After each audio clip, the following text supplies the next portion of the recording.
इतना बड़ा हमारा देश पर जो जेट इंजन बनाना जरूरी है, कंपलसरी है, वाइटल है, होली ग्रेल है फिफ्थ जनरेशन फाइटर जेट बनाने के लिए, वो अब तक बन नहीं पा रहा था। पर क्या अब हम उसके क्लोज आ गए हैं? एक ट्रू सुपर पावर बनने के लिए जेट इंजन बहुत टेक्निकल वर्ड लगता है, बट एकदम सिने क्वा नॉन है। वहां पे हम पहुंच गए हैं। क्या प्रधानमंत्री का इनिशिएटिव काम कर रहा है? दूसरी तरफ क्या 3.5 लाख करोड़, लगभग 3.25 लाख करोड़ की रफाल डील होने जा रही है फ्रांस के साथ फाइटर जेट को लेके। और वो फ्रांस से क्यों हो रही है? यूएस से भी हो सकती है, और भी कॉम्पिटिटर्स हैं, रशिया से भी हो सकती है। तो इस जेट के पीछे, इस डील के पीछे क्या जियोपॉलिटिक्स है? दोनों ये वाइटल मुद्दे भारत की नेशनल सिक्योरिटी के लिए, क्योंकि आपको पता है ऑपरेशन सिंदूर के बाद जो सिचुएशंस बनी है, उसमें मेरा मानना है, किसी और का नहीं है, कि चाइना के साथ देर सवेर हमारा शोडाउन होना ही होना है। Two powers in the same region confrontation होना बहुत लाइकली है।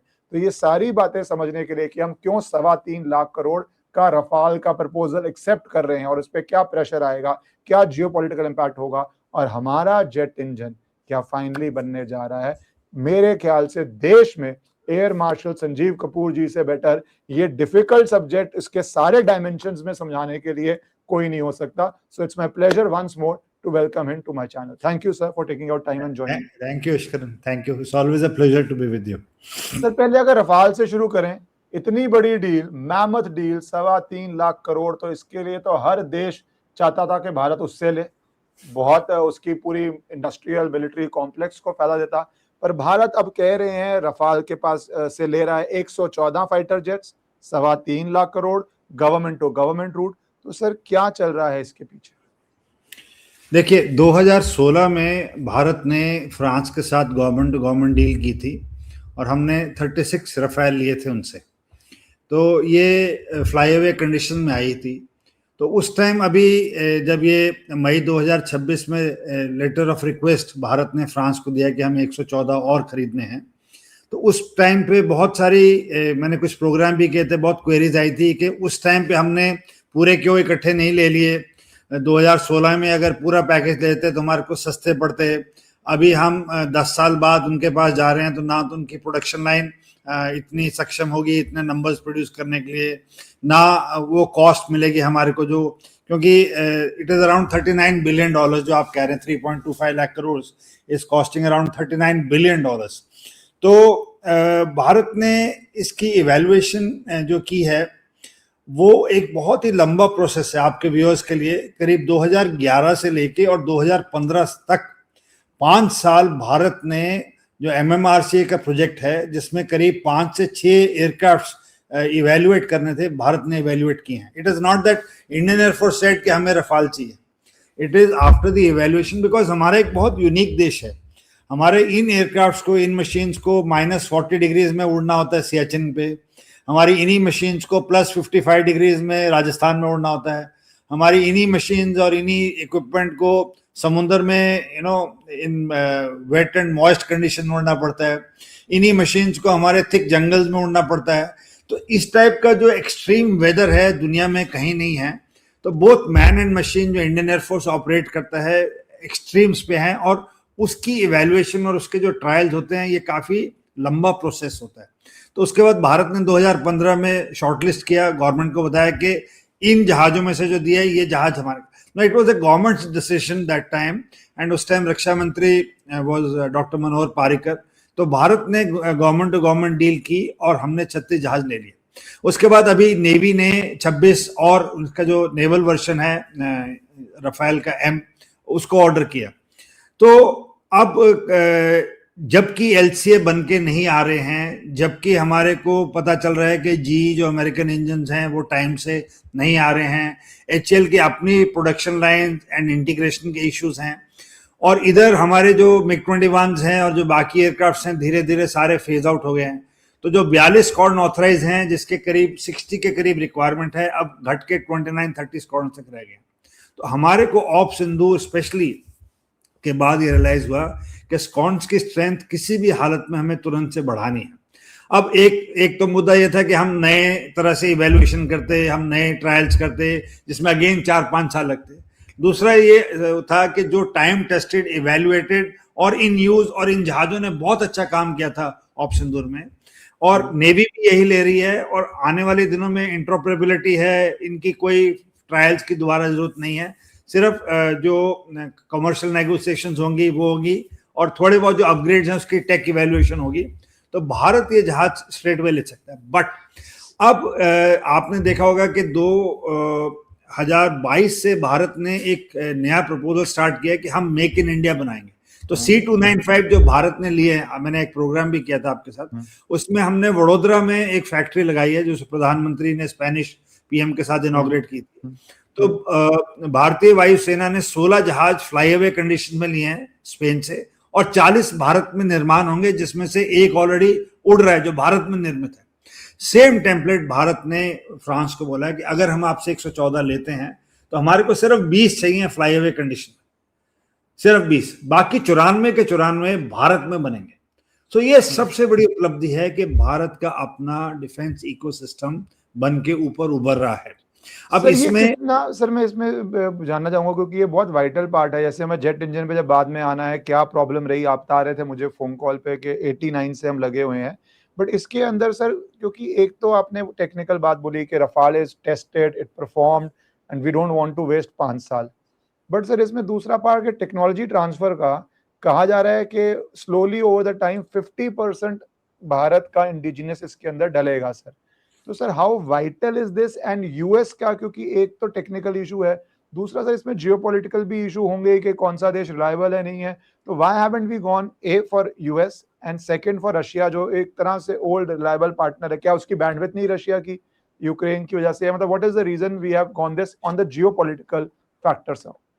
से अगर आपको ध्यान हो तो प्राइम मिनिस्टर मोदी यूएस गए थे और उनको F-35 ऑफर किए गए थे भारत को, जब वो प्रेसिडेंट ट्रम्प के सेकेंड टेन्योर में अभी जब टेक ओवर किया था last year, I think in Feb 2025 prime minister visited US.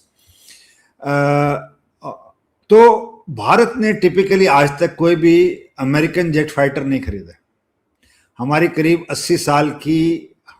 80 साल की इंडिपेंडेंस के बाद से भारत ने आज तक यूएस से एक भी फाइटर एयरक्राफ्ट नहीं लिया, और जिन देशों ने भी यूएस से फाइटर एयरक्राफ्ट लिए हैं उनके ऊपर काफी सारे बंदिशें लगाते हैं, क्योंकि जो वेपन्स उस जहाज पे काम करते हैं, उसका जो सॉफ्टवेयर है, उसके जो सोर्स कोड्स हैं, उसकी जो इंटीग्रेशन है, उसके जो अपडेट्स हैं, वो अमेरिका अपने पास ही रखता है।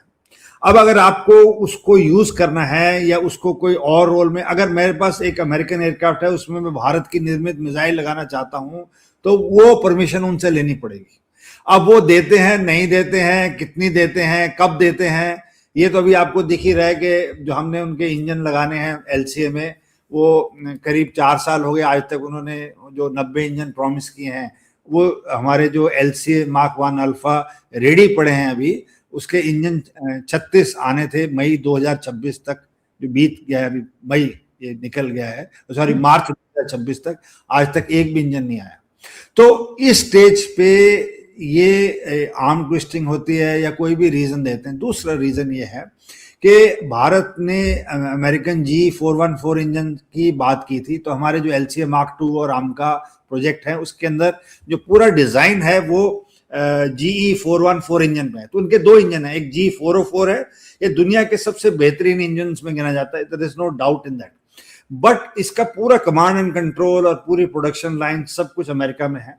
तो जो 414 है वो LCA Mark 2 और AMCA के लिए है। अब भारत ने खुद निर्णय लिया है कि हम अपने 5th जनरेशन एयरक्राफ्ट खुद बनाएंगे AMCA, और उसमें पहली बारी भारत ने प्राइवेट सेक्टर को इन्वॉल्व किया। ये बहुत आपके व्यूअर्स के लिए जानने वाली बात है कि जो एयरक्राफ्ट का डिजाइन है वो आडा ने बनाया, PSU ने, HAL को हटा के भारत ने ये कॉन्ट्रैक्ट 3 प्राइवेट कंपनीज को दिया है, that is Tata advanced, L&T and Bharat forge, और उसके साथ डायनामेटिक्स, डाटा पैटर्न्स एंड और बहुत सारे स्टार्टअप्स मिल गए। तो इससे जो इकोसिस्टम पैदा हो रहा है भारत में एयरक्राफ्ट मैन्युफैक्चरिंग का, और वो भी फाइटर एयरक्राफ्ट मैन्युफैक्चरिंग का, वो बहुत तेजी से बढ़ रहा है। तो मैं ये आपके व्यूअर्स को बताना चाहता हूं कि अगर ये रफेल डील जो भारत अभी फ्रांस ने हमारे को बोला है कि हमने इसको स्टडी किया है और उन्होंने हमारे को प्रपोजल दिया है जो हम वापस स्टडी करके फिर उनको बुलाएंगे और नेगोशिएशंस होंगी। उसके अंदर अगर ये आ जाते हैं तो भारत के पास करीब 176 रफाल हो जाएंगे। जो 36 हैं हमारे पास अपने, जो नेवी के 26 आएंगे और ये 114, और नेवी 31 और लेने की बात कर रही है, जो कि टोटल नेवी के 26 मतलब deal is done, that is in process, that is already done. 26 और मैरीटाइम वर्जन है जो हमारे एयरक्राफ्ट कैरियर से ऑपरेट करेंगे, और deal is already done. 31 more they want to buy. So what happens is totally हमारे पास 200 जहाज हो जाएंगे, 200 रफाल, अगर ये पूरा सब इकोसिस्टम। अब ये एक बहुत बड़ी चीज है, क्योंकि फ्रांस की जो अपनी क्षमता है एयरक्राफ्ट प्रोड्यूस करने के लिए, उनकी फैक्ट्री है बोर्डो में दासो की, वो करीब 40 से ज्यादा जहाज साल में नहीं बना पाते। तो they are also having an order of 500 plus at their back end. So countries like Egypt, Indonesia, middle east, a few countries have shown interest to buy Rafales. अब उनको चाहिए कि हमारे को अपनी प्रोडक्शन बाहर और देशों में लेके जानी पड़ेगी, तभी वो गिनती पूरी कर सकेंगे। तो उसके लिए मैं पूछ रहा हूँ कि this as a layman, because most audience is layman, so they're interested, sir, this must be one of the biggest defense deals, 3.25 lakh crore. yes किसी भी नहीं, हर चीज इतनी महंगी है। एक फाइटर जहाज आज की डेट में करीब 1200-1500 करोड़ का आता है, 1200-1500 करोड़ का एक जहाज है। And it is not aircraft only, उसका जो एसोसिएटेड सामान आता है, उसका इंफ्रास्ट्रक्चर, उसकी लैब्स, उसकी बॉम्ब स्टोरेज, उसकी एवियोनिक्स, उसकी रडार मेंटेनेंस के लिए जो भी सेटअप होता है, इंफ्रास्ट्रक्चर जो क्रिएट होता है, जो ट्रेनिंग होती है टेक्नीशियंस की, इंजीनियर्स की, पायलट्स की, वो सारा एक। तो ये जो आप 3.25 लाख करोड़ कह रहे हैं, that is not the price of the aeroplane, it is the price of the full package. So that will include all the other things also, including setting up of simulators, including setting up of the rotables, उसके 5-10 साल के sustenance के जो spheres चाहिए। So this is a whole package. It is a full this is embedded with AMC, मतलब आप simple language में ये सारी चीजें डल के आती हैं, तो इसलिए प्राइस ऊपर होती है। क्योंकि हर छोटी, मैं जान रहा हूँ कि हमारे पास हम इतना बड़ा जो ऑर्डर दे रहे हैं, कितने देश हैं जो 3 लाख करोड़ का टोटल पैकेज का भी ऑर्डर दे पाते हैं, because that gives us a lot of negotiation power. क्योंकि कह रहे हैं कि रफाल पहली बारी आउटसाइड फ्रांस बनेगा और इसमें टेक्नोलॉजी ट्रांसफर होगी। So is it because it's such a huge ticket size that France को भी बेंड हो, उनके भी बहुत रूल्स होंगे कॉन्फिडेंशियलिटी के, टेक्नोलॉजी ट्रांसफर में यूरोप इज प्रीटी डिफिकल्ट। तो what has helped us in getting this technology transfer, the size of the deal, or what do you think has been the factor behind it? See, France has been the most reliable NATO partner for India, and it is not now, for last many about 50-60 years say. I have personally visited France twice for air exercises. We have taken our aeroplanes to France. They are the best people when it comes to interoperability, helping Indians. That is my personal take. So on the NATO side, France, and on the other side, Russia. And on technology side, Israel. So in my appreciation, this is totally my personal feeling, that these three countries have helped India all along to grow in our defense and especially aviation vertical. So India has already flown, French aeroplanes. We have Jaguars, we have Mirage 2000s. In the past, we had Mystères and others. From the beginning, we are having French submarines. We are having French equipment. We are having French radars. अभी जो भारत की जो companies हैं, जिसमें हम Bharat dynamics है जो कि अपनी मिसाइल्स बना रही हैं, अस्त्रा 1, अस्त्रा 2, तो जो साफरान इंजन की फैक्ट्री लगाई है पिछले साल प्राइम मिनिस्टर ने इनॉग्रेट किया हैदराबाद में, M88 के इंजन्स के ओवरऑल अब भारत में होंगे, अब वो हैदराबाद में होंगे। तो अब फ्रांस ने भी अपनी स्टडी की होगी, तभी उन्होंने अपने देश से बाहर ये इकोसिस्टम लगाया है जहाँ पे इनके इंजन डेवलप। अब ये जो कहानी आप कह रहे हैं, मेरी जो समझ है, Bharat is negotiating with France कि हम आपको इतना बड़ा कॉन्ट्रैक्ट दे रहे हैं, हम आपको जगह और मैन पावर दे रहे हैं, हम चाहते हैं कि आप, तो मैं जो पढ़ रहा था कल कि 1 इस 3.25 लाख करोड़ में से आपके व्यूअर्स के लिए 1.6 lakh crore will be made in India.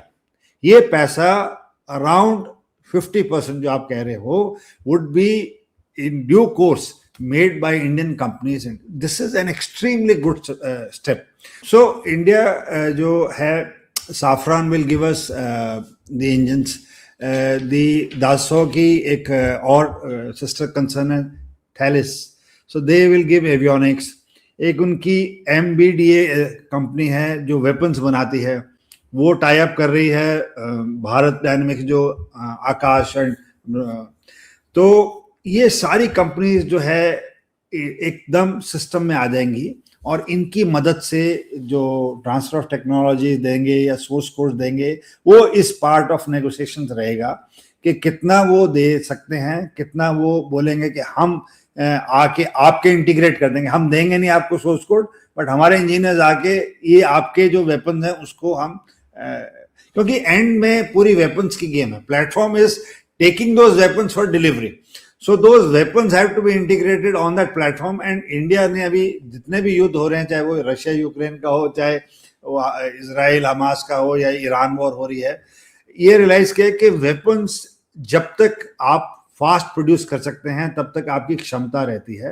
नहीं तो अभी आपने देखा America has nearly run out of its own precision guided munitions, and Europe is also not able to supply to Ukraine, and for that reason the Russians are now advancing at a big deal into Ukraine, because the Americans and the Europeans are not able to provide weapons to them to fight at the rate. So weapon production तभी काम आएगी जब वो indigenous होगी, अपने देश में निर्मित होगी, नहीं तो आप फिर डिपेंडेंट बाहर रहेंगे देशों के लिए. तो भारत इस चीज पे बहुत तेजी से काम कर रहा है, एंड हमारी जो एक्सपोर्ट्स हैं वो 62% बढ़े हैं पिछले साल में, which is likely. Now every country is looking at India to export Astra 1, Astra 2, BrahMos, and we have test fed Kusha. I did a program the other day on that. So Indian weapons and missiles are going great guns now, and we are cheaper and we are more reliable.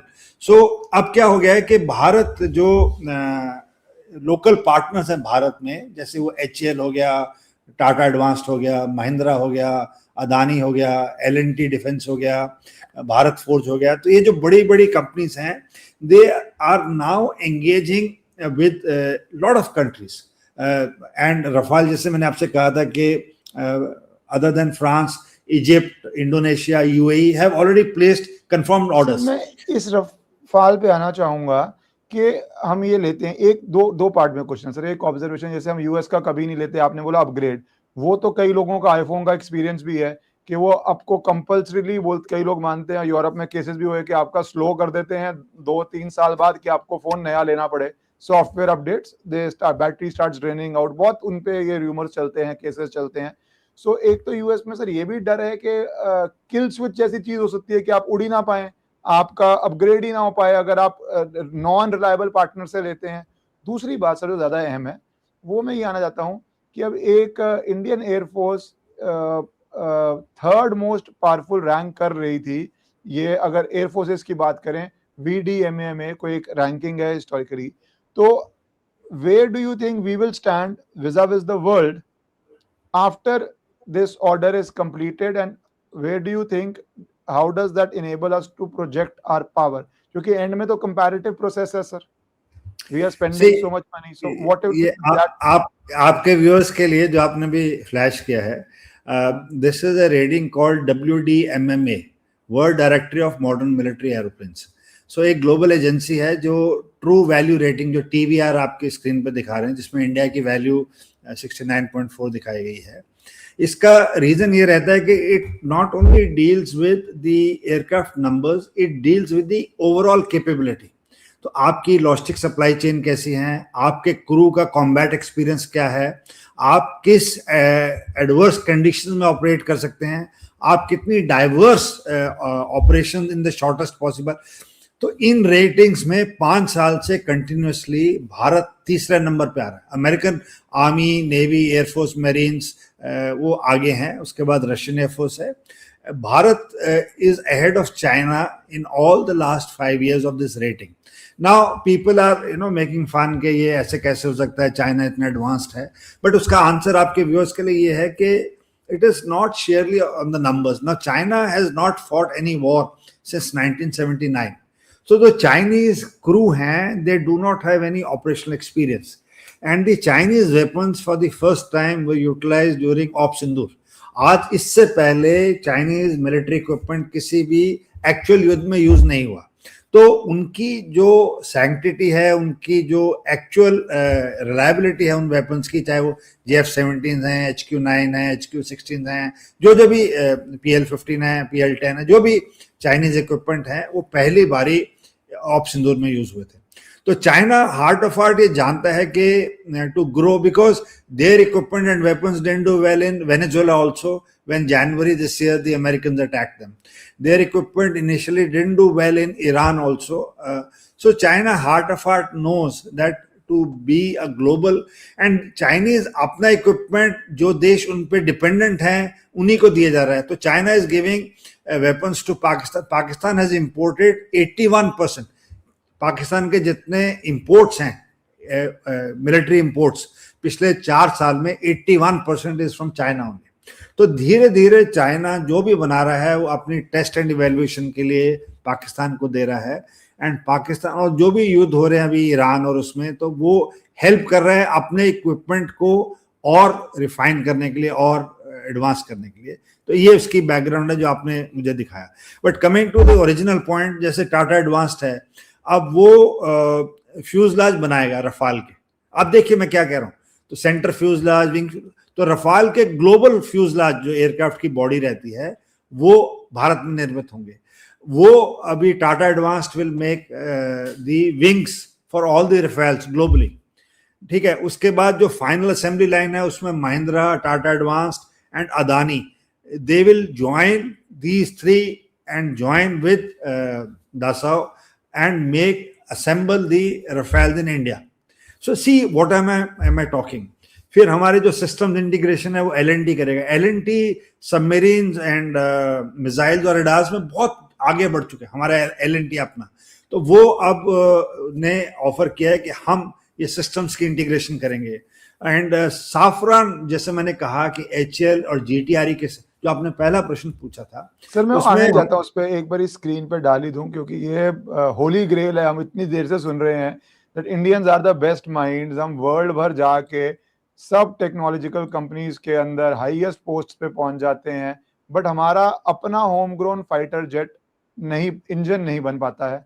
और ये एक सिने क्वा non है. आप जब phone पे बात कर रहे थे, मैं ऐड कर दूं कॉन्वर्सेशन के अंदर, कि आप कह रहे थे कि चंद देशों ने ही किया, मेरे ख्याल से 4 देशों ने ही सिर्फ किया है.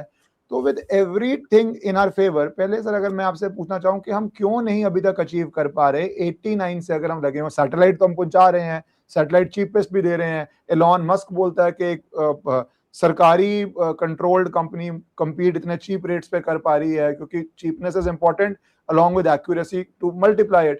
तो सर ये जेट इंजन क्यों नहीं बन पा रहा? ऐसा क्या इसमें रीजन आ गया है कि ये अभी तक नहीं बना है? सी, जेट इंजन सबसे कॉम्प्लेक्स चीज है. ये इवन रॉकेट से भी बनाने से भी कॉम्प्लेक्स है जेट इंजन फाइटर. अब ऐसा क्यों है? जो इंजन है एक जेट इंजन का, उसके अंदर हजारों कंपोनेंट्स कंटिन्यूसली काम कर रहे हैं अगेंस्ट ऑल एक्सट्रीम्स. सी, रॉकेट में क्या है, यू फायर, वो उसके अंदर जितना भी उसका चार्ज है वो फायर करेगा, रॉकेट ऊपर चल जाएगा, उसके बाद उसका नेक्स्ट स्टेज के लिए नेक्स्ट रॉकेट है वो फायर करेगा, उसका काम खत्म. Aircraft engine, specially fighter jet engine में जो सेंटर है टरबाइन, उसके अंदर 1000 से 1500 डिग्री सेंटीग्रेड टेम्परेचर है. वो 20 से 25,000 रोटेशंस पर मिनट घूम रहा है.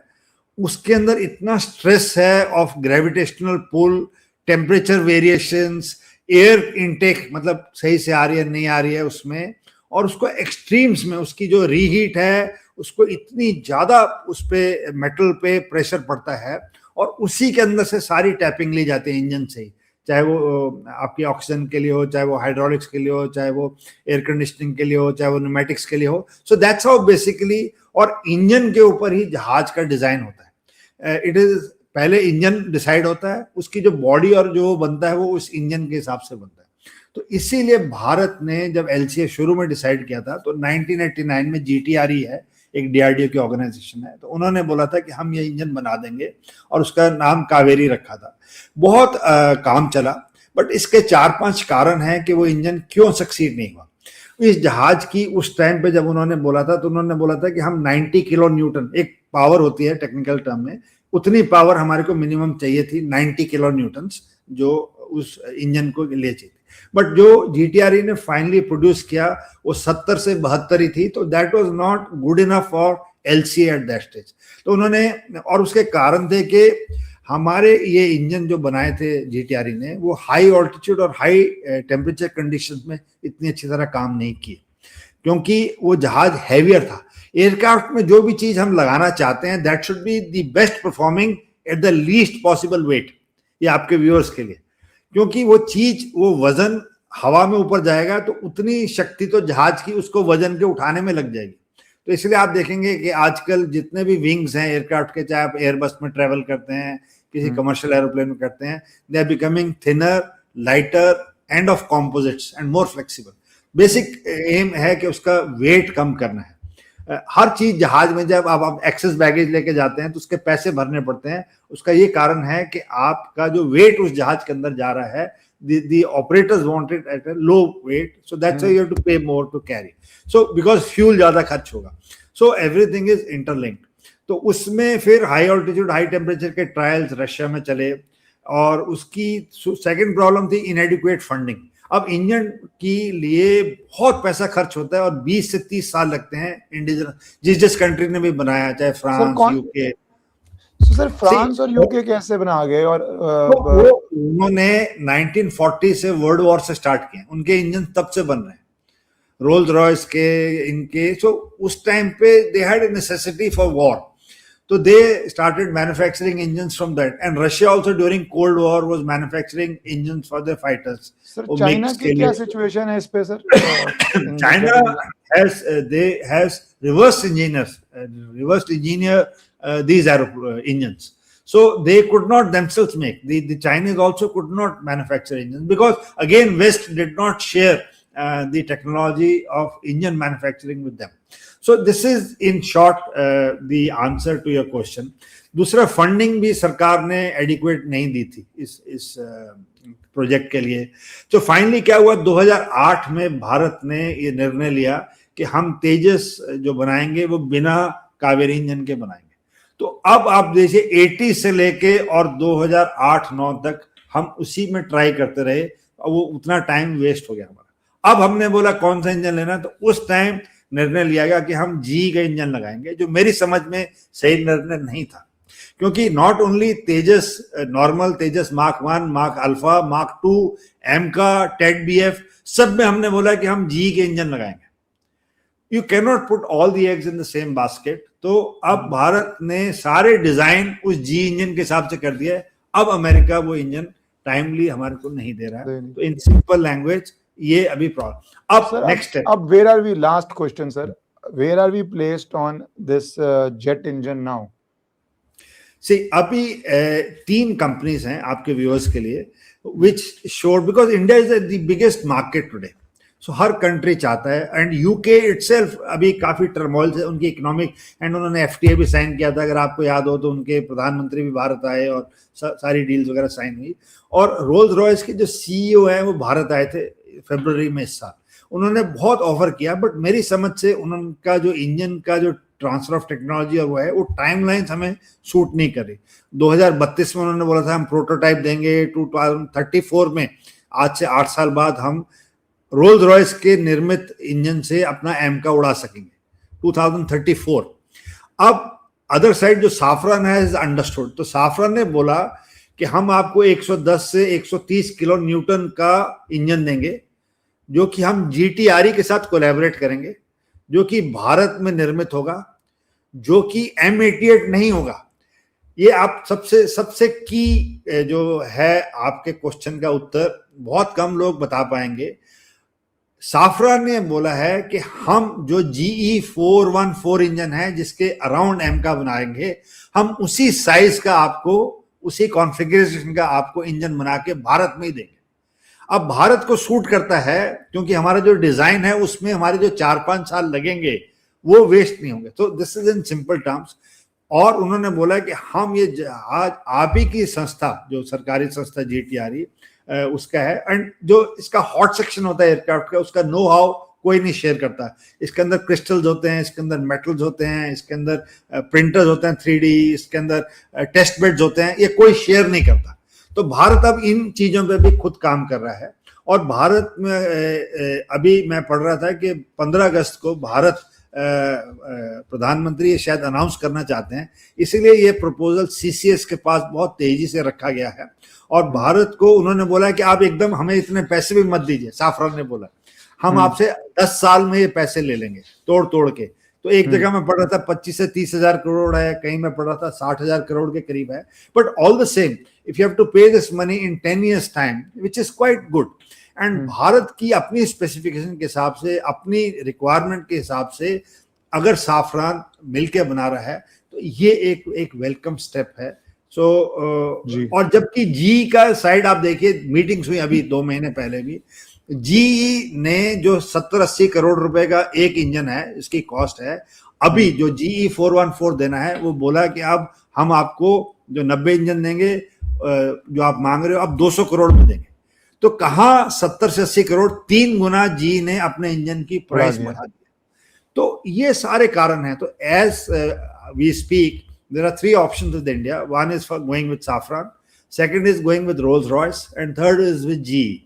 So whosoever gives us a better deal at this stage, Bharat उसके साथ जाएगा और अपने इंजन अपनी टर्म्स एंड कंडीशंस में अपनी प्राइवेट कंपनीज और सरकारी एजेंसीज को मिला के बनाएगा। So I couldn't put it much simpler than this. What you asked. Thank you sir so much. As you said, इतना टेक्निकल, इतना डेंस सब्जेक्ट है कि it is educative for me and for the audiences also to understand कि क्या difficulties हैं। And thank you sir for taking out time and explaining both mammoth 3.25 lakh crore की deal और उसके पूरा क्या पैकेज है और क्यों हम वो कर रहे हैं, and also जेट इंजन पे finally hopefully we are reaching there. Thank you so much sir for your time. Thank you, Ishkaran. Thank you very much.